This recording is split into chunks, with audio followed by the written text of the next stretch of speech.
Welcome to my channel. আজকে আমরা আবার করব শিক্ষা পর্ষদের মাধ্যমিকের কিছু অঙ্ক। আজকে আমরা কোষে দেখি 24 করব। কোষে দেখি 24 হলো পূরক কোণের চ্যাপ্টার। আগে আমাদের জানতে হবে পূরক কোণ কি। দেখা যাক পূরক কোণ কাকে বলে। যখন দুটো কোণের সমষ্টি 90 ডিগ্রি হয় তখন দুটো কোণকে একে অন্যের পূরক কোণ বলা হয়। মানে যদি আমি একটা কোণ এ আর একটা কোণ বি ধরি, দেখা গেল এই কোণটা 50 ডিগ্রি আর এই কোণটা 40 ডিগ্রি, তাহলে দুজনের যোগফল কত হচ্ছে 90 ডিগ্রি। মানে a প্লাস বি সমান সমান 90 ডিগ্রি। মানে দুটো কোণের সমষ্টি যখন 90 ডিগ্রি তখন একটাকে আরেকটার পূরক কোণ বলা হয়। এবার দেখা যাক ত্রিকোণমিতিতে কে কার পূরক কোণ। আমরা ত্রিকোণমিতিক অনুপাত শিখেছি। ত্রিকোণমিতিক অনুপাতগুলো কি কি? সাইন, কস, ট্যান, কট, কোসেক, সেক। এখানে পূরক কোণ হচ্ছে সাইনের পূরক কস, উল্টো করে কসের পূরক সাইন, ট্যানের পূরক কট আর কটের পূরক ট্যান, কোসেকের পূরক সেক, সেকের পূরক কোসেক। একটা কথা এখানে মনে রাখতে হবে, পূরক কোণের সঙ্গে উল্টো সেটা যেন গুলিয়ে না যায়। যে যেমন সাইনের উল্টো কোসেক কিন্তু সাইনের পূরক কস, কজের উল্টো সেক কিন্তু কজের পূরক সাইন। তাই উল্টো কোণটা আর পূরক কোণটা এই দুটোর মধ্যে যেন গন্ডগোল হয়ে না যায়। সাইনের পূরক কস, ট্যানের পূরক কট আর কোসেকের পূরক সেক। মানে এবার দেখি পূরক কোণকে কিভাবে লেখা হয়।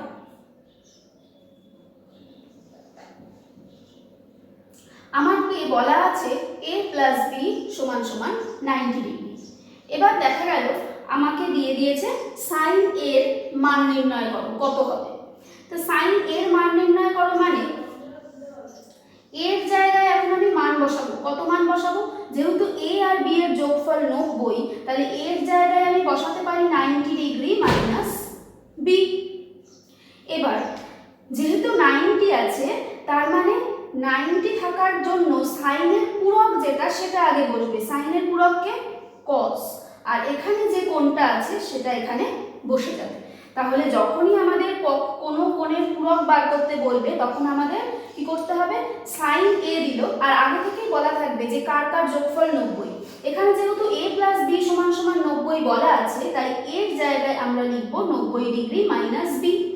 90 ডিগ্রির জন্য সাইন হয়ে গেল কস, কারণ সাইনের পূরক কোণ কস, সাইন আর কস পূরক কোণ, তাই 90 ডিগ্রির জন্য সাইন হয়ে যায় কস আর বিটা চলে আসে এখানে। তার মানে সাইন এর মান নির্ণয় করলে পূরক কোণের হিসাবে হবে কস বি। একইভাবে অন্যগুলোও তাই হবে। যদি আমাকে দেয় ট্যান বি, তাহলে বি এর জায়গায় আমি লিখব ট্যান 90 ডিগ্রি মাইনাস এ।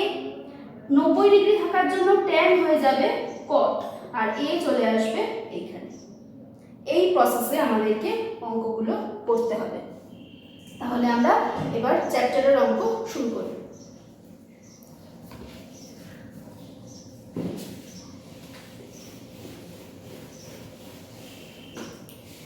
দেখো একের অঙ্কগুলো বলেছে মান নির্ণয় করো। দেখি এখানে কিভাবে কি মান বেরোয়।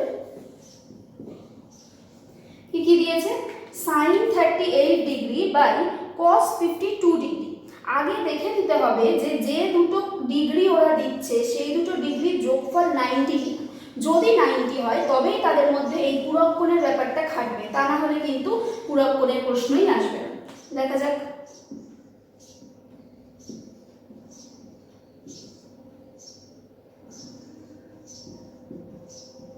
দেখো 38 আর 52 দুটো প্লাস করলে হয় 90 ডিগ্রি। আমরা এখানে 38 ডিগ্রি আর 52 ডিগ্রির মধ্যে যে কোনো একটাকে চেঞ্জ করব। ধরলাম আমি 38 ডিগ্রিকে চেঞ্জ করব, তাহলে 38 ডিগ্রি চেঞ্জ করে আমরা কি লিখতে পারি? 38 ডিগ্রির জায়গায় লিখতে পারি 90 ডিগ্রি মাইনাস 52 ডিগ্রি। আমি কিন্তু কোনো কিছু চেঞ্জ করিনি। 38 ডিগ্রি 90 ডিগ্রি মাইনাস 52 ডিগ্রি মানে এই দুটোকে মাইনাস করলে 38 ডিগ্রি আসবে। আর নিচেরটাকে চেঞ্জ করবো না, নিচেরটা যেমন আছে তেমন থাকবে। সবসময় দুটোর মধ্যে যে কোনো একটাকে চেঞ্জ করতে হয়। 90 ডিগ্রি থাকার জন্য সাইন হয়ে যাবে কস, আর 52 ডিগ্রি বসে যাবে পাশে। আর নিচে তো আমাদের cos 52 ডিগ্রি আছে, দুটো কেটে গিয়ে মান বেরোবে 1। কমপ্লিট। নেক্সট অঙ্কটা একদম একই রকম।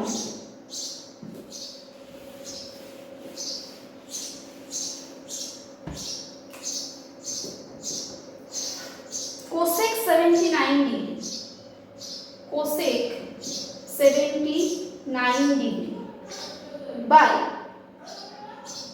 sec 11 degree. দেখতেই পাচ্ছি 79 আর 11 প্লাস করলে অবশ্যই 90 ডিগ্রি আসে।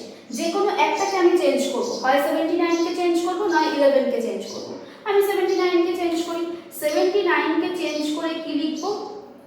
90 ডিগ্রি মাইনাস 11 ডিগ্রি, আর নিচে আছে sec 11 ডিগ্রি। 90 ডিগ্রি থাকার জন্য কোসেক হয়ে যাবে sec, কারণ কোসেকের পূরক কোণ হলো sec, আর 11 ডিগ্রি বসে যাবে পাশে।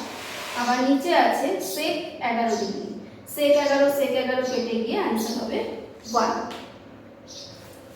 তিনের অঙ্কটা একদম সেম, একের 1 আর 2 আমি করেছি, 3 আমি করব না, 3 তোমরা করবে। এবার আমরা যাব 2 বলছে দেখাই যে 2 এর একেরটা sin 66 degree minus cos 24 degree is equals to 0। তাহলে যেহেতু দেখাই যে বলেছে, দেখাই যে বললে আমরা সাধারণত বাম পক্ষ বলেই শুরু করব, তার কারণ দেখাই যে মানে প্রমাণ করতে দিয়েছে, আমরা বাম পক্ষ লিখে প্রমাণ করে দেখাবো যে আমাদের ডান পক্ষ আসছে। sin 66 degree minus cos 24 degree বলেছি। আগে চেক করে নেব যে এই দুটো প্লাস করে 90 ডিগ্রি হচ্ছে কিনা। 66 আর 24 90 ডিগ্রি হচ্ছে, এদের দুজনের মধ্যে আমরা যে কোনো একজনকে চেঞ্জ করব। ধরলাম আমি 66 কে চেঞ্জ করব, তাহলে 66 চেঞ্জ করে আমি লিখব 90 ডিগ্রি মাইনাস 24 ডিগ্রি, আর এখানে থাকলো cos 24 ডিগ্রি। 90 ডিগ্রি থাকার জন্য সাইন হয়ে যাবে cos 24 ডিগ্রি মাইনাস এখানেও ছিল cos 24 ডিগ্রি, তো cos 24 ডিগ্রি থেকে cos 24 ডিগ্রি মাইনাস করলে অবশ্যই आंसर 0। তো ডান পক্ষ প্রমাণ। নেক্সট অঙ্কটা আছে cos square 57 degree plus cos square 33 degree সমান সমান 1।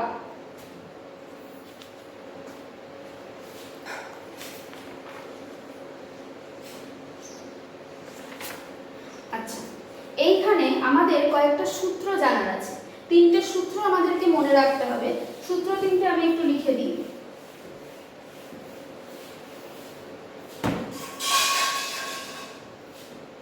sin square theta plus cos square theta সমান সমান হয় 1। cosec square theta minus cot square theta সমান সমান 1, আর sec square theta minus tan square theta সমান সমান 1। এই 3টে সূত্র আমাদের ত্রিকোণমিতিতে মনে রাখতে হবে। যেমন আমরা sin cos tan cosec sec cot এদের সবার অনুপাত মনে রেখেছি, কোনটা লম্ব বাই অতিভুজ, কোনটা ভূমি বাই অতিভুজ, কোনটা লম্ব বাই ভূমি, ঠিক সেরকমই এই 3টেকে আমাদের মনে রাখতে হবে। sin square plus cos square 1, cosec square minus cot square 1, sec square minus tan square 1। অবশ্যই তখনই হবে যদি দুটো কোণ সেম হয়, এটা থিটা হলে এটাকেও থিটা হতে হবে। এটা 30 ডিগ্রি, এটা 60 degree, sin square 30 degree plus cos square 60 degree কখনোই এক নয়। যদি sin স্কয়ার 30 ডিগ্রি হয় তাহলে cos স্কয়ারও 30 ডিগ্রি হতে হবে, তবে তাদের দুজনের যোগফল হবে 1।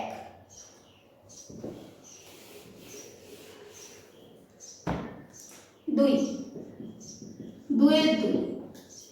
এর 2 তে বলছে cos স্কয়ার 57 ডিগ্রি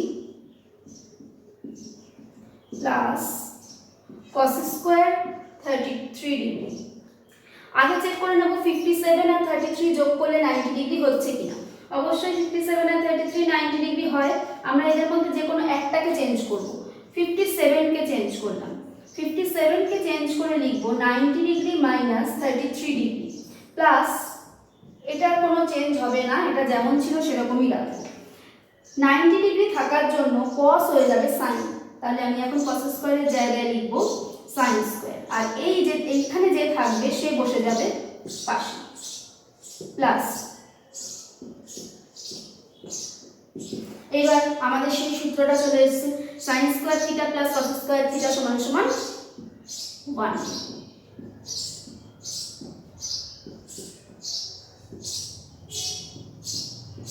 কমপ্লিট। 3 অঙ্কটা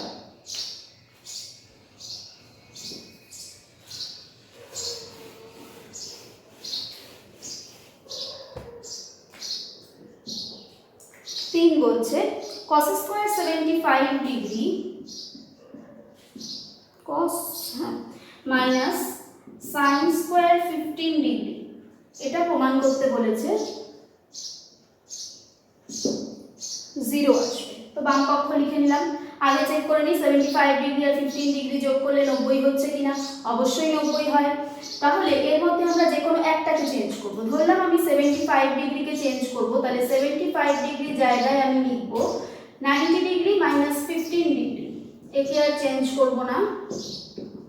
এখানে 90 ডিগ্রি থাকার জন্য cos হয়ে যাবে sin, তাহলে sin স্কয়ার 15 ডিগ্রি মাইনাস দিয়েও আছে sin স্কয়ার 15 ডিগ্রি, দুটো বিয়োগ করলে 0।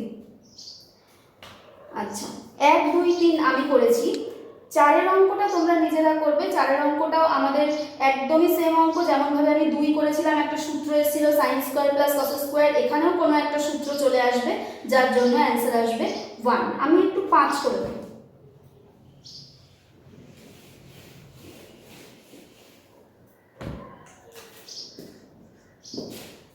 কি বলছে, sec 70 ডিগ্রি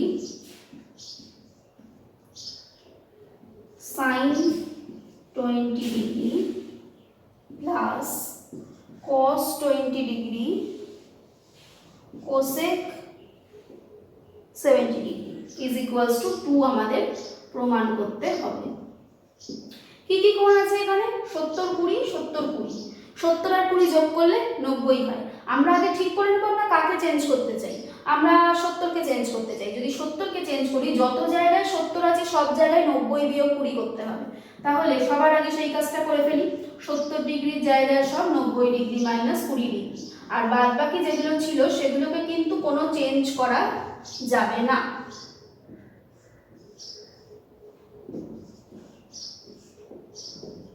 তাহলে 90 ডিগ্রির জন্য sec হয়ে যাবে cosec, পাশে বসে যাবে 20, এখানে হলো sin 20 যেমন ছিল।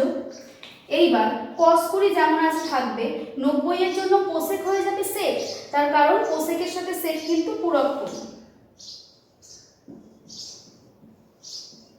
আর পাশে বসে যাবে 20 ডিগ্রি।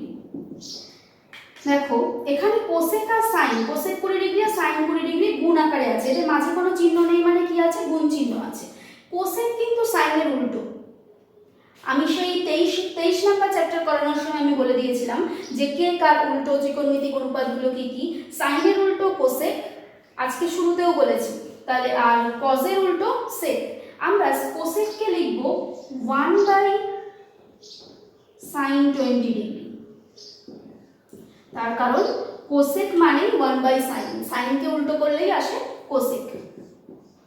এখানে sec হলো cos এর উল্টো, ব্যাস কোণায় কোণায় কাটাকুটি হয়ে যাবে। এই জায়গাটায় টোটালি পড়ে থাকলো 1, আর এই জায়গাটাতেও পড়ে থাকলো 1, 1 যোগ 1 2।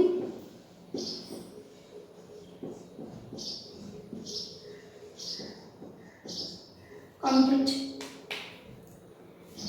তাহলে 2 পুরো শেষ হয়ে গেল, 2 এর 4টা বাকি আছে আর 1 এর 3টা বাকি আছে, যেটা তোমরা নিজেরা করবে।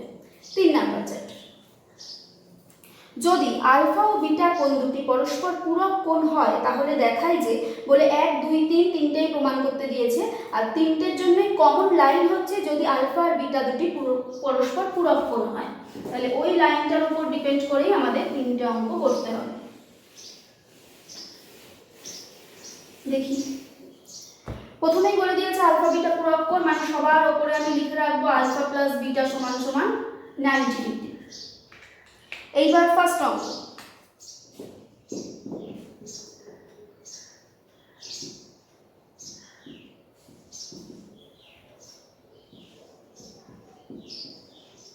দেখাই যে বলেছে, তার মানে বাম পক্ষ প্রমাণ করতে বলেছে। যে দেখো আলফা বিটা আছে, আলফা বিটাকে তো আমরা হাতে গুণে যোগ করতে পারি না, কিন্তু আলফা বিটাকে যোগফল ওরা বলে দিয়েছে 90, তার মানে আমরা বুঝতে পেরেছি যে এরা পূরক।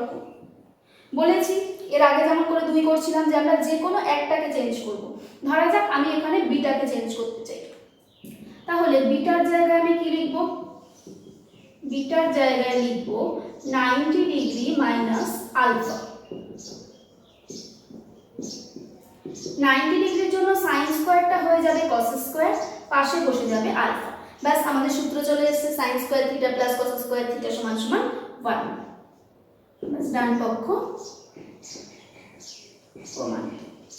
যদি এই সূত্র মনে না থাকে তাহলে কিন্তু হবে না। এবং এখানে যে 1 করলাম পাশে লিখে দেব যে sine square theta plus cos square theta সমান সমান 1, উপরে একটু লিখে দেব। আমরা জানি sine square theta plus cos square theta সমান সমান 1, তাই এখানে এদের দুজনের যোগফলটা 1 হলো। নেক্সট 2 নম্বর অঙ্ক।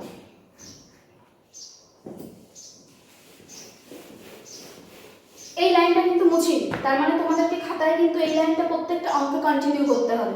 এই লাইনটাকে লিখে নিতে হবে প্রত্যেকটা অঙ্কের উপরে। বাম পক্ষে কি আছে? cot beta plus cot beta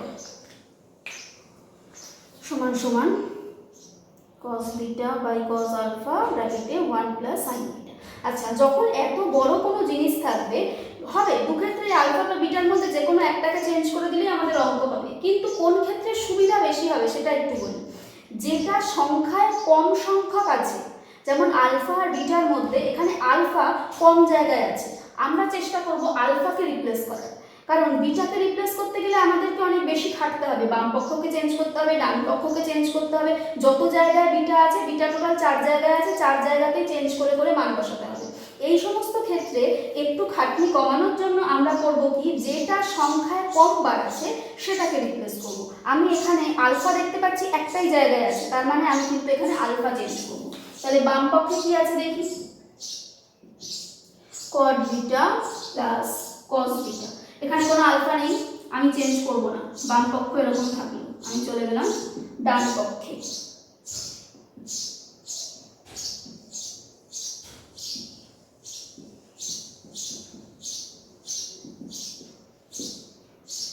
alpha change করি, আলফার জায়গায় আমি কি লিখব? 90 ডিগ্রি মাইনাস বিটা।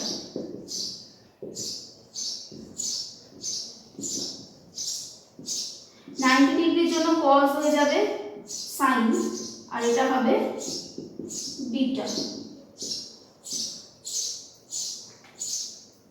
এখানটায় করছি। আচ্ছা, cos বিটা বাই sin বিটার সাথে আমরা এই ব্র্যাকেটটার গুণ করব। তাহলে cos বিটা বাই sin বিটার সাথে 1 গুণ করলে কি হবে? 1 গুণ করলে যা আছে তাই হবে cos beta by sin beta, plus cos beta by sin বিটার সাথে যখন sin বিটা গুণ করব তখন sin বিটা কেটে যাবে, পড়ে থাকবে শুধু কি cos বিটা। আচ্ছা, আমরা sin cos tan করেছি, cos বাই sin মানে কিন্তু cot, cos বাই sin মানে cot। কেন একটু বলে দিই। cos মানে কি? cos মানে হলো ভূমি বাই অতিভুজ, আর sin মানে কি? sin মানে লম্ব বাই অতিভুজ। এইটা হলো আমাদের মেন দাগ। এই দাগটাকে যখন আমি চেঞ্জ করে ভাগ চিহ্নটাকে গুণ চিহ্ন করব, বাই মানে ভাগ, ভাগ চিহ্নকে যেই গুণ চিহ্ন করব নিচের ভগ্নাংশ কি হবে? উল্টে যাবে। উল্টে গেলে অতিভুজ কোণায় কোণায় কেটে যাবে, তাহলে পড়ে থাকবে কি? ভূমি বাই লম্ব। মনে করে দেখো, ভূমি বাই লম্ব হলো কটের সূত্র। সেই জন্য আমরা শর্টে কি বলি? cos beta. cos by sin মানে হচ্ছে cot, মনে রাখতে হবে। আর sin বাই cos মানে ঠিক এই প্রসেসে করে দেখা যাবে sin বাই cos মানে হলো tan। কিভাবে আসছে বোঝা গেল তো? cos এর সূত্র লিখেছি ভূমি বাই অতিভুজ, আর sin এর সূত্র লিখেছি লম্ব বাই অতিভুজ। এইটা হলো আমাদের মেন দাগ। বাই মানে ভাগ, ভাগ চিহ্নকে যখন গুণ চিহ্ন করব নিচের ভগ্নাংশ উল্টে যাবে, অতিভুজ কেটে গিয়ে পড়ে থাকলো ভূমি বাই লম্ব, আর ভূমি বাই লম্ব মানে হলো cot। তাহলে cos beta by sin beta মানে হলো cot beta plus cos beta. এটার জন্য কিন্তু কিছু লেখার দরকার নেই, এটা আমরা ধরেই নিই যে এটা সবাই জানে cos বাই sin মানে cot।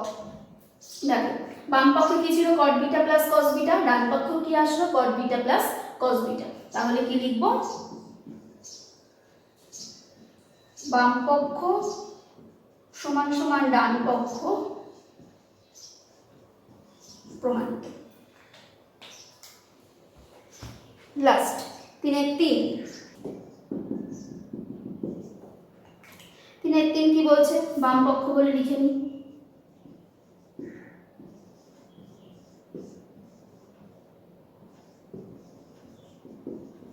এর ডান দিকে 1 আছে, তাহলে ডান দিকে নিয়ে ভাবার কোনো দরকার নেই, বাম পক্ষ করবো, করে দেখাবো 1 আসছে কিনা, ব্যাস।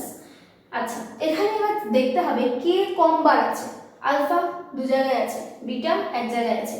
আমি সবসময় কি চেষ্টা করব, বিটাকে রিপ্লেস করার। তাহলে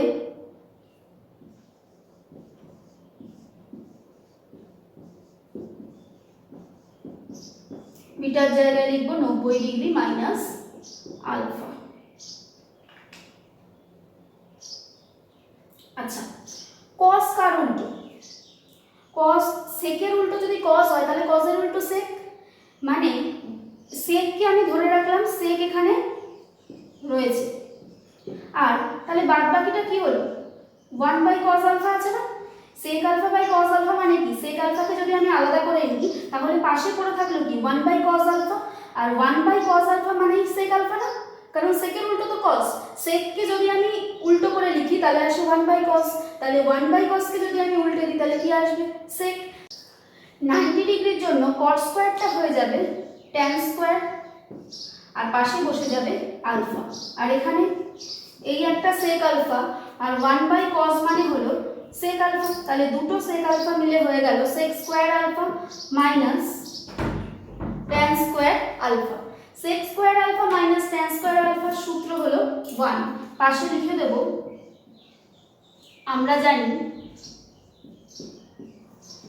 sec square theta minus tan square theta সমান সমান 1, তাই জন্য এটা হলো 1। বাস 3 নাম্বার আমাদের কমপ্লিট। লাস্ট আমরা একটাই অঙ্ক করব, 4 এর অঙ্কটা। নেক্সট হলো 4 number.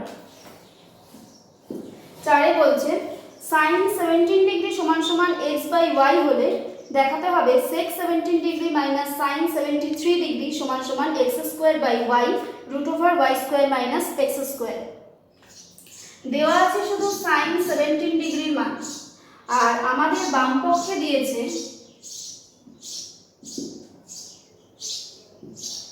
sec 17 degree minus sin 73 degree. sec 17 degree মানে হলো sec হলো cos এর উল্টো, তার মানে এখান থেকে বোঝা যাচ্ছে আমার cos 17 ডিগ্রির মান লাগবে। আর এখানে আছে sin 73 ডিগ্রি, sin 73 ডিগ্রি মানে 17 আর 73 যোগ করলে 90 ডিগ্রি হয়, মানে 17 আর 73 হলো পূরক কোণ। আমি 17 কে চেঞ্জ করব না, কারণ 17 এর মানটা আমি জানি, তাই 73 কে যদি চেঞ্জ করি তাহলে কি দাঁড়াবে, 73 এর জায়গায় লিখব 90 ডিগ্রি মাইনাস 17 ডিগ্রি, তাহলে হবে cos 17 ডিগ্রি মাইনাস 90 এর জন্য sin হয়ে যাবে cos, আর এখানে বসে যাবে 17 ডিগ্রি।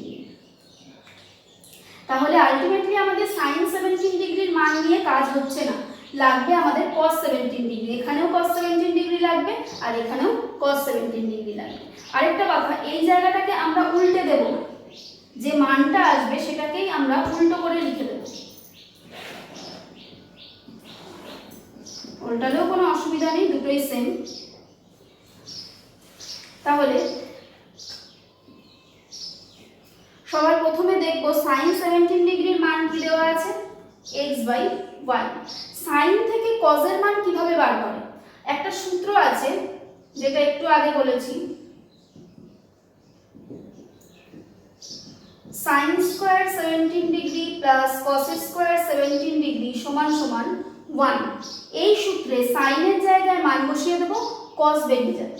sin 17 ডিগ্রির মান x/y, তার মাথায় স্কয়ার আছে তাই বসবে square, plus cos square 17 degree সমান সমান 1। x/y এর হোল স্কয়ার এপাশে প্লাস আকারে আছে, ওপাশে যখন যাবে তখন ও হয়ে যাবে মাইনাস, তাহলে 1 মাইনাস x² বাই y²। তাহলে cos স্কয়ার 17 ডিগ্রি সমান সমান y square minus x square. তাহলে cos 17 ডিগ্রি কি হবে, স্কয়ার যখন ডান দিকে যায় তখন রুট ওভার হয়ে যায়, তাহলে root over y square minus x square, আর নিচে y স্কয়ারটা হয়ে যাবে শুধু y। এবার আমরা এখানে মান বসাবো। sec 17, sec কার উল্টো, cos এর উল্টো, তাহলে cos এর মান ওখানে যা এসছে এটাকে ঠিক তার উল্টো করে লিখব। লব চলে গেল হরে আর হর চলে গেল লব, আর cos 17 এর মান তো এটাই আছে। এবার করব লসাগু।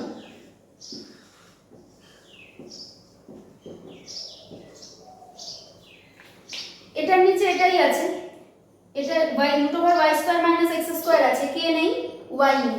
এই y উপরের y এর সাথে গুণ হয়ে বসবে y স্কয়ার মাইনাস, এর নিচে y আছে, কে নেই, root over y square minus x square. এই root over y square minus x square উপরের root over y square minus x square এর সাথে গুণ হয়ে বসে যাবে। দুটো রুট ওভার গুণ হলে রুটটা চলে যায়, যেমন রুট x আর রুট x যদি গুণ করি তাহলে হয় শুধু x, যদি রুট y আর রুট y গুণ করি তাহলে হয় একটাই y। তাহলে root over y square minus x square এর সাথে root over y square minus x square যদি গুণ করি কি হবে, শুধুমাত্র একটাই y square minus x square, কোনো রুট ওভার হবে না।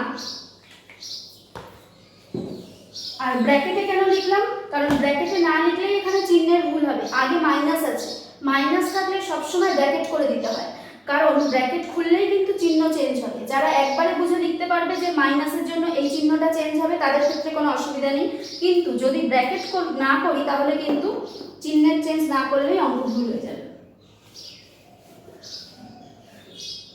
এবার এখানে ব্র্যাকেট খুলবো, y square minus y square মাইনাসে মাইনাসে প্লাস x স্কয়ার বাই যেমন আছে থাকলো, y স্কয়ার কেটে যাবে, উপরে পড়ে থাকলো x স্কয়ার আর নিচে y root over y square minus x square. এটাই ছিল প্রমাণের, তাহলে ডান পক্ষ প্রমাণিত।